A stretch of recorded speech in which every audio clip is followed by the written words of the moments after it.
Welcome, YouTube friends and family, to today's edition of the Wellness Homesteader. So, you're eating organic fruits, vegetables, so your food is absolutely safe, right? It might not be. Stay tuned for today's discussion about the industrialization of food and a new product you need to be aware of. Well, y'all, I just want to say a big thank you. Welcome to all you newbies. Thank you to all my faithful returning subscribers. We crossed the 4,000 people mark in our tribe here, and I am just so happy. You know, I've been doing YouTube. It will be 3 years August 1st, so, 2.5 years. And my goal has never really been to get a silver play button for 100,000 subscribers. It's a good thing that wasn't my goal, but to create a community of people that I could learn from as well as share information with all of you. So I'm very glad you're here.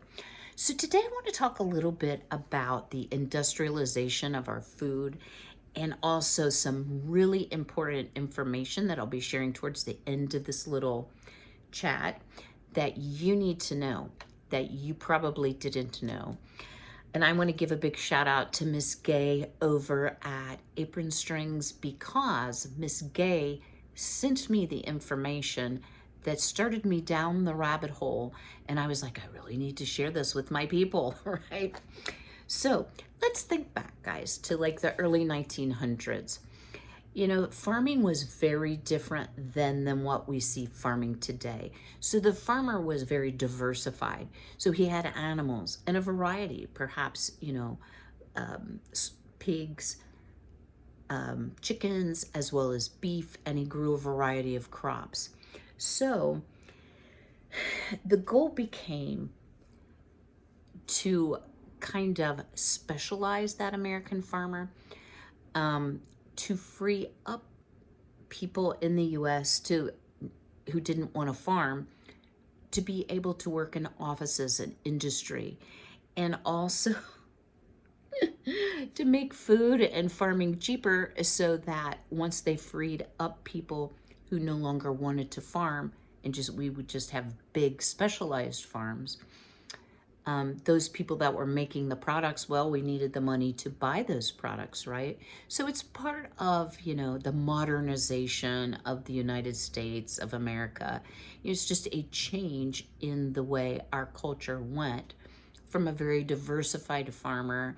I saw statistics that said, like 40 some percent of people farmed in the early 1900s. Well, that's certainly not the case now, and we're going to talk a little bit about this. So again, the early 1900s farmer was very diversified, and he would have a wide range of crops. Perhaps he or she would have a wide range of animals. That's wide range is hard to say. And they had autonomy over how they were going to manage their crops and animals. So there were not, early 1900s, right? There were not big government incentives. There were not mega producers, mega companies. Animals were raised outdoors. Y'all, I'm not going to be able to call the name of it, but I watched a documentary about, it was actually, I believe, about Tyson chicken, but it was about chicken farming in general and the conditions in which these chickens are raised and how they're bred, and we're going to talk more about that. And it is so inhumane. I like to never got over it, right? So our food today is not being produced at all like it was in the early 1900s with that autonomous farmer. So what was the biggest change? Specialization. So in an effort, or the aim was to increase efficiency by narrowing the range of tasks and roles that would have to be in place to run the operation efficiently. So if you are just simply going to be a chicken farmer and you're going to produce meat birds, or an egg farmer and you're going to produce chicken eggs, you don't need someone who knows how to plant and to harvest and all of that. So farms began to specialize in one or two areas. So not all just did animals, not all just did food crops. So some would do some of each, but it definitely narrowed down from that wide range of activities for sure. And it enabled people to focus their knowledge, their skills, and their resources on one or two key crops, whether it was soybean, corn, or an animal product. So diversified farms kind of changed to what is called a monoculture or a one culture. So it's one crop or species, could be an animal, over a very large area. So basically, you're doing one activity on that farm. Generally, meat, milk, and egg production were separated as one type of farming from crop farming. So now we have the farmer in a much more specialized role. Specialization also began to creep into animal breeding or animal genetics. So selective breeding was started to produce the most desirable results. And going back to this show that I watched, chickens are being bred and fed to have such huge chicken breasts because it's a very desirable part of the animal that they actually cannot walk upright. It's gone way, way out of control for sure. So compared to chickens of the 1930s, meat birds grow to twice their weight in half the time and half the feed. And that's been done by selective breeding and genetics. So this genetic selection, if you will, for exaggerated traits can be at the expense of the animal's health, i.e. a chicken that cannot walk upright because they were bred to have such large breasts they can't balance themselves. So what happened after specialization? Then we began to mechanize everything. So repetitive tasks that were formerly done by a farmer, or in some cases by an animal, we began to develop all sorts of machinery to increase efficiency, thus increase production, thus increase productivity, thus increase revenue. So between 1900 and the year 2000, the agricultural workforce decreased from 41% of the population to 2%. And that is straight up due to the improvements in efficiency. Less people are needed to do the job of farming or animal raising because we have machines to milk our cows for us, in other words. If we take a step further into the industrialization of our food, now we're starting into chemical and pharmaceutical inputs. And y'all, I'm of the age at 62 where I can honestly say food you buy today, and I'll just say like hamburger, for example, does not taste like it did when I was a kid. But when I was a kid, we purchased half a cow or purchased a cow and split it with another family member, went in halvesies or whatever. And it just tasted totally different. And it was purchased from a local farmer, not a huge manufacturing facility that only did cows, right? So in the early 1900s, believe it or not, that is when introduction of synthetic fertilizer and chemicals really started. So this has been going on for many, many years. From 1964 to 1976, pesticide use on major U.S. crops increased. Are you ready for this? 143%. Now, y'all, you can't even turn on YouTube without seeing a commercial for environmental problems, Camp Lejeune, contaminated drinking water, whatever. So this has been a tremendous detriment to our environment and to our health as well. Part of the need for pesticides came from specialization. So if you are growing a diverse selection of crops, I'm looking at my garden out there, I rotate. I test my soil. I amend my soil. If you're only growing corn, for example, you're not going to have that same suppression of weeds and other pests because you're rotating crops. Now, most farmers will do, but not all, will do corn, one season, soybean the next, or wheat and then soybean. So there is some rotation, but only growing one thing really does increase the need for herbicides and pesticides. The next thing that happened was antibiotics. And y'all might notice on meat packages, it'll say antibiotic and hormone free.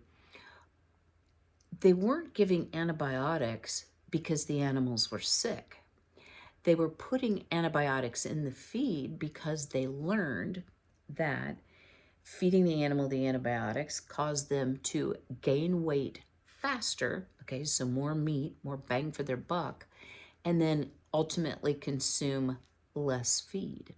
So what does that speak to? Profit margin, money making. This statistic just absolutely blew my mind. By 2009, 80% of antibiotics distributed in the US were for animal feed consumption, not for human usage. So when physicians say, well, we don't give antibiotics now for colds because antibiotics are not as effective because physicians have overprescribed. How about this?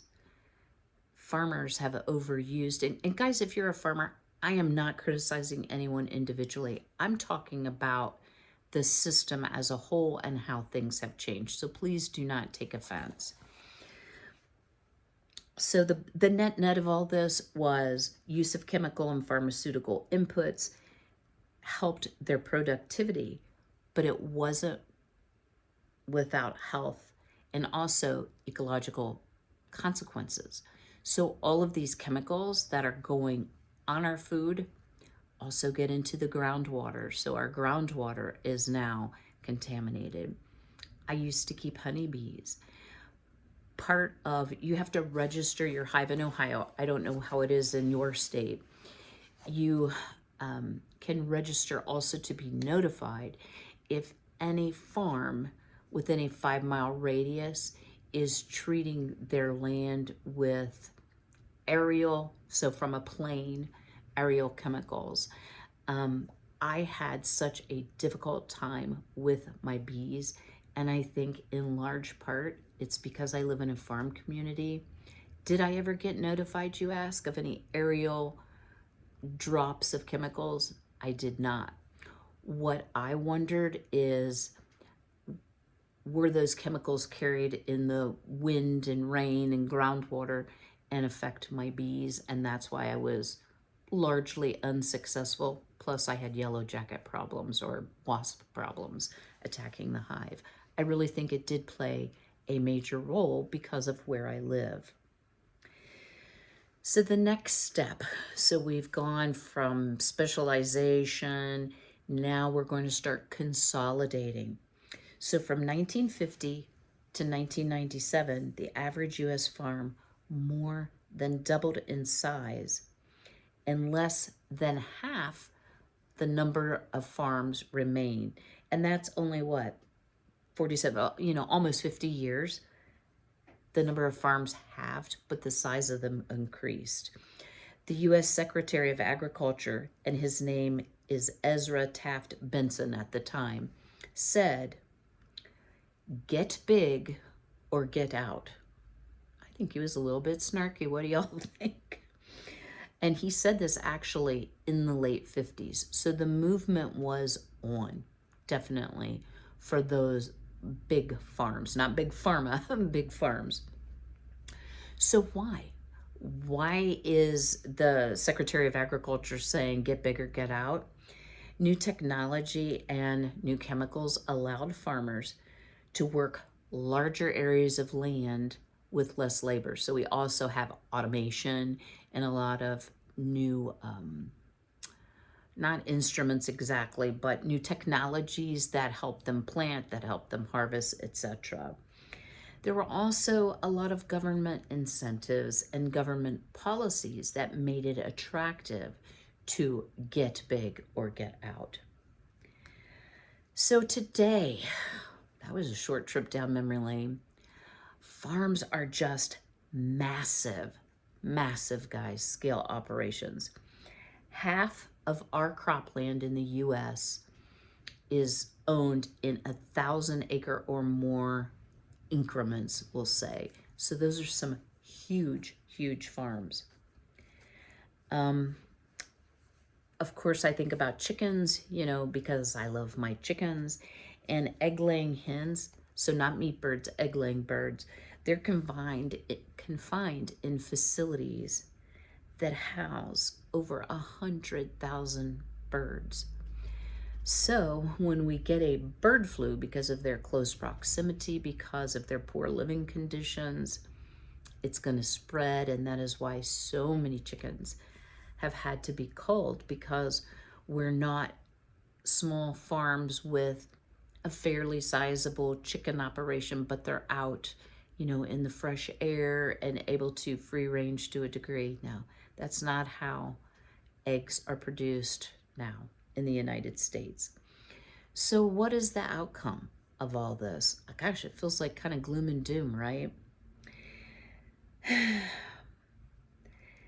The industrialization of our food system has really extracted a toll.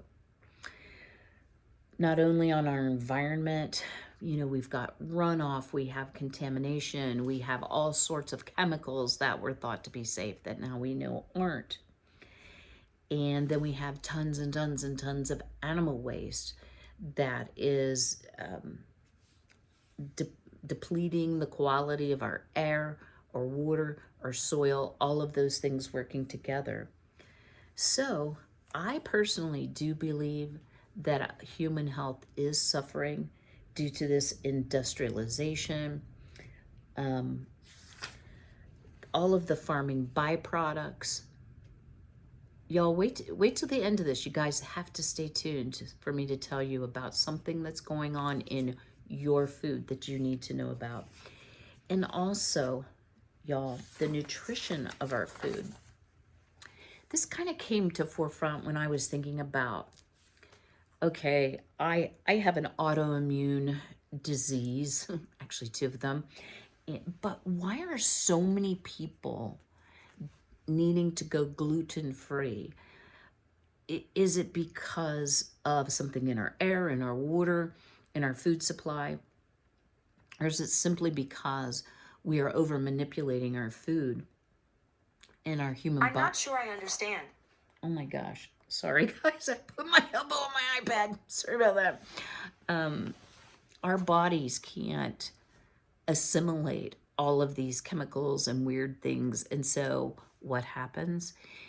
Your immune system goes haywire.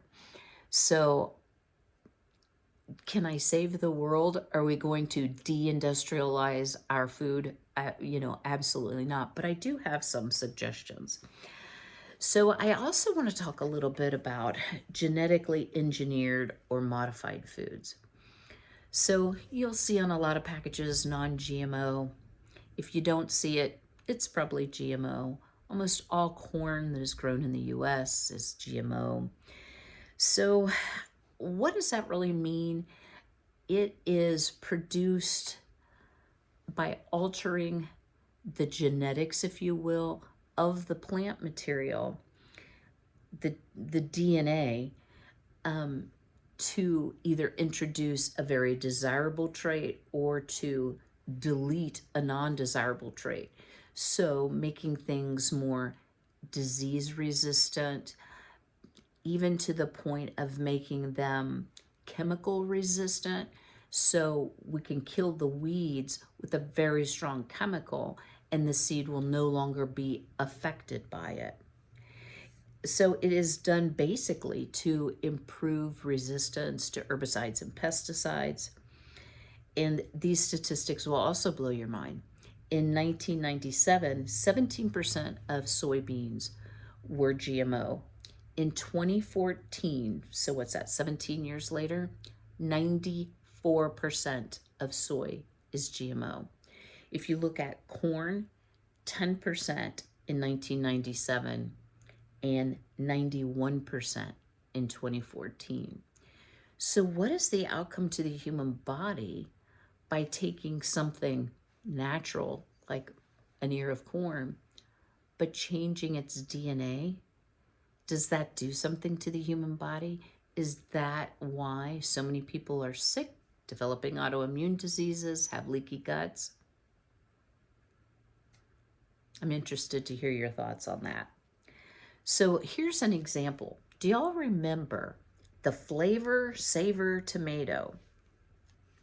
This was back in 92, and this was one of the first major attempts to produce a tomato that retained its tomato-like flavor after shipping. So y'all know things are picked very, very early before they've had a chance to naturally ripen. Many times stored in warehouses, shipped, and ripen on the shelf, so to speak. So this was done, as I said, in 1992, and it's now been withdrawn. Why? Because it didn't improve the flavor whatsoever. And it also didn't really prolong its shelf life. So that one was a failure, but it gave some ideas. So Monsanto, which is now owned, in case you didn't know, y'all, I'm sorry about all the ding dong noises. It's now owned by Bayer. Monsanto is the largest manufacturer of GMOs. They have a long history, guys, as a chemical maker, and you may not know this, but they were part of the development of Agent Orange, which is a defoliant or destroys crops, vegetation. Oh my word, y'all, I'm so sorry. And it was used in Vietnam. So after the war, they developed the glyphosate herbicide Roundup. Okay, anytime you turn on the television, you're going to hear about all of the ill effects that Roundup has caused, Parkinson's on through cancer, right? So they developed seeds then that were resistant to being damaged by the Roundup. So that's their foray into GMO seeds. They bought a ton of competitor seed companies, and now that they've merged with or are purchased by Bayer, they have huge control. So these big conglomerations that are corporations, conglomerates, I guess is what I meant to say. Guys, they're in control. We're not in control, that's for sure. So what's so bad about GMO seeds, right? What are the real issues? One of the things is, let's say, like me, you're allergic to soy, and they're playing around with soy and corn DNA, and maybe they're gonna mix some soy DNA with maybe some green bean DNA, and now all of a sudden they have transferred the allergen risk from just soybean for me to now a green bean and maybe even corn, depending on how they're modifying an organism or a trait of the DNA of that particular food item. That is a huge risk, y'all. Not to mention if you have any antibiotic allergies too. I didn't say this earlier, but they're putting it in an animal feed. And if you're super, super sensitive, how much of that antibiotic can be found in the meat and maybe cause you an allergy problem. One of the things that is also happening is we're getting herbicide resistant super weeds. So just like indiscriminate antibiotic use has produced super bugs or MRSA, methicillin resistant Staph aureus, we have these super weeds that the Roundup isn't killing. So what are they going to do? They are returning to riskier chemicals, which those weeds are not immune to. And thus, those chemicals get transferred into our food. It also gets transferred into our water supply, compromises our water quality. And it's kind of scary when you think about our food security as a nation is in the hands of a very, very few companies, because get big or get out happened starting in the 1950s. So what do I want to tell you about today, y'all? I really want you to be aware of this. So there is a new label that you need to be looking for. Hang on. And I'm going to have a hard time showing it to you, but let me see if I can. I know my ring light's going to show. You see the little sticker right here, the little green sticker? It says Apeel, A-P-E-E-L, like peeling an apple, right? So this is a now patented produce coating that can be found on avocados, cucumbers, all sorts of citrus, apples, mangoes, and guess what, guys? Organics as well. I looked to see who would be distributors of produce items with the Apeel coating, and I'm going to tell you what it's made of and why I'm concerned about it. And it's like all the big chains, including Walmart, y'all. So just thinking, oh, well, I'm buying an organic apple, it's safe. Always look for that green Apeel sticker, definitely. So their slogan is Food Gone Good, and their claim is it keeps produce fresher longer, and it claims to be a plant-based solution that keeps moisture in and oxygen out, allowing fruit, vegetables, produce to last up to 2 times longer.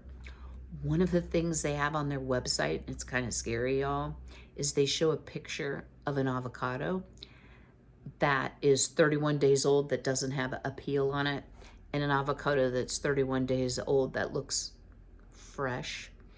So now we won't really have an idea of how old a product is, and we know that once picked, a fruit or vegetable starts to lose its nutritional value.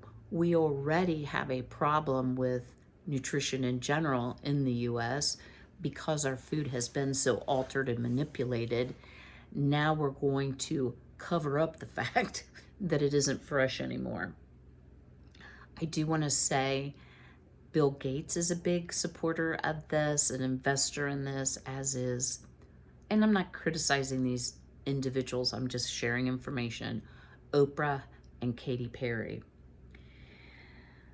So one of their claims and their reasons for doing this is they're saying, well, it's going to help us be more responsible with our food supply, help us feed more people, and cut down on the use of plastics because we won't have to package up these avocados in plastic or whatever. Or cucumbers, that's a good example because you will see a cucumber like shrink wrapped with plastic. On their website, under the FAQs, they state it's one ingredient. But if you read further, it goes on to say it's composed of food-grade ingredients made from plant materials. You cannot wash it off. I did read, I've read everything I can get my hands on, that it's thought that you might be able to remove it by scrubbing, but you would have to scrub so hard that you would actually damage the fruit. So I don't know how much this chemical, this ingredient, we'll say, will penetrate into the actual food. So you would always have the option of peeling it. So it is, and I quote, purified mono and diglycerides. So this additive is a byproduct of oil processing, which contains artificial trans fats. We all know trans fats are bad for us, but we don't know what plant it's coming from or how that plant was treated. Is it a genetically modified plant? Was it fed herbicides and pesticides? We don't know. And this is highly controversial. You guys just Google Apeel. You'll get their website, but you're going to get a lot of articles as well. So what are you going to do, y'all? I think now, more than ever, if you have any ability to grow food, grow it. Grow as much as you can reasonably use, preserve as much as you can reasonably preserve. But let's say that's not an option for you, for health reasons, for space reasons. I really encourage you to partner up with local producers, local farmers who are still using a small farm model, even if they're specialized, that are producing their food products in a safe and healthy way. I don't think you can 100% say, well, I only eat clean and I've totally avoided all of the bad stuff. Guys, I just don't think it's possible. You know, I can't grow certain products like pineapples and bananas because I live in Ohio, right? So there are certain things that I will have to weigh the risk benefit as to whether I want to take a risk of eating it if I have to buy it from the grocery store, because I also don't have the ability to purchase those items from a local farmer. So I am looking at utilizing the Amish market, which is about an hour and a half drive one way from me, for some locally grown produce that I am not producing, or they are partnering with other Amish producers in neighboring states, and the risk of getting into Apeel and some of these scary products, herbicides, pesticides, is definitely decreased. So I'm not telling you all this to scare you. I'm telling you this to make you aware. Maybe the best solution for you is simply not to buy anything with the Apeel sticker on it. What I kind of wonder is how long they'll be required to put the sticker on. It has FDA approval. So, you know, I don't know, if you go and you're picking out lemons, right, and you're putting them into one of those little bags at Walmart, how many times do you get to the checkout and you're trying to find the code, because you have to check yourself out, of course, couldn't have a checker, and maybe 1 out of the 5 lemons is all that has the little sticker on it. So just be really aware that this additive is out there, that it will be coming to a store near you yet this summer, and just try to do everything you can to be as healthy as you can. I guess that's my message. And just be aware. I'm sure that there will be more information coming out about this product. And you know, like so many other things, y'all, it's touted as like the be all end all. And 5 years later, you know, you're watching lawyer commercials. Were you affected by the Apeel product? You know, so I'm going to be very late to the Apeel party and try not to consume any of it at all. I hope you've enjoyed today's video. Drop me a comment. Do you have other solutions to avoid some of these super chemicals weird genetically modified products or other concerns about what big farming is doing to our environment, I'd really love to hear from each and every one of you. What do you think? Do you have a solution I haven't thought of? I hope to see you all later this week. I will tell you just a brief update on my mom. Guys, things are just so up in the air. I honestly just don't know. Is that a good answer? My mom is still at a skilled rehab facility, but she is not really making progress towards goals as far as like standing or walking. So they are working on a lot of things like grooming, like brushing her hair, brushing her teeth, washing her face, helping with bathing. So as long as Medicare continues to see that she's making some sort of progress, the tentative plan is that she will be moving back to the assisted living on or around the 1st of May.